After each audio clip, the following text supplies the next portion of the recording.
Professeur Raoult, bonjour.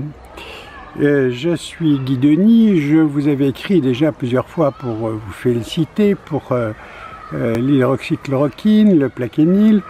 Je vous ai félicité pour l'azithromycine en association et je vous avais demandé de bien vouloir décrire tous les traitements possibles de la Covid et vous avez très bien fait votre travail puisque vous avez parlé de la vitamine C et vous avez parlé de l'ivermectine, vous avez parlé d'autres choses et ça a été vraiment très intéressant de voir que vous avez répondu avec attention. Donc vous faites partie du service public, vous devez répondre effectivement au public en fonction de ses attentes.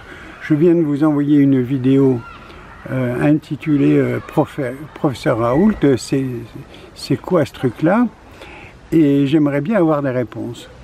Je vous rappelle quand même qu'il y a plusieurs mois, je vous ai demandé par écrit à l'Institut méditerranéen de bien vouloir faire analyser tous les vaccins du marché. Je vous avais demandé d'envoyer vos internes acheter dans toutes les pharmacies de Marseille les vaccins pour avoir la composition exacte. Et avec la composition exacte, de dire s'il y avait des autorisations de mise sur le marché pour par exemple le chloramphénicol, quel numéro d'AMM avait été donné, ou sur la nagalase qu'on peut trouver dans certains autres vaccins, ou bien donc le chloramphénicol, la nagalase, l'hydroxyde d'aluminium, que plusieurs pharmaciens, toxicologues notamment, ont fait des remarques en disant que c'était beaucoup supérieur à ce que préconisait l'OMS. Donc je vous ai demandé, je vous demande et je vous redemande là maintenant, si vous pouvez dire à quoi sert le graphène, s'il y a eu une autorisation de mise sur le marché du graphène, pourquoi est-ce que vous préconisez des vaccins qui ne marchent pas puisqu'il faut 3 doses maintenant, à des personnes qui seraient à risque. Alors j'ai une autre question.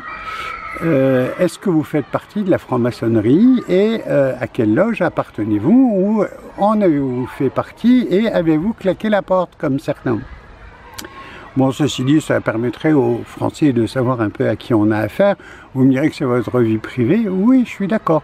C'est votre vie privée, mais quand on fait un serment d'Hippocrate, et après on peut modifier son serment et on peut le faire dans une loge. Et donc, quand on modifie son serment d'Hippocrate par un autre serment secret, là, c'est pas très sérieux et c'est pas très bien. Donc, ce serait bien que vous disiez clairement ce qu'il en est.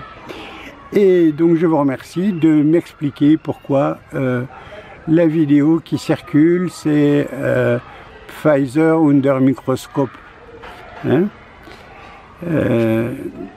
Pfizer Vaccine under Mikroskope auf Deutsch, hein, c'est en allemand. Donc j'ai traduit en français, j'en ai fait une petite vidéo que j'ai accélérée en 6 minutes pour montrer un peu ce qui se passait dans les vaccins. Donc je vous remercie de votre attention. Je me rappelle quand même que Alexander Samuel disait que vous aviez des intérêts à faire des tests pour savoir si les gens avaient le Covid et qu'il semblerait que vous ayez des intérêts justement à faire un maximum de tests parce que vous auriez des intérêts directs ou indirects dans la fabrication des tests. Voilà, je vous remercie beaucoup de votre attention et puis je suis très heureux de vous entendre. À très bientôt.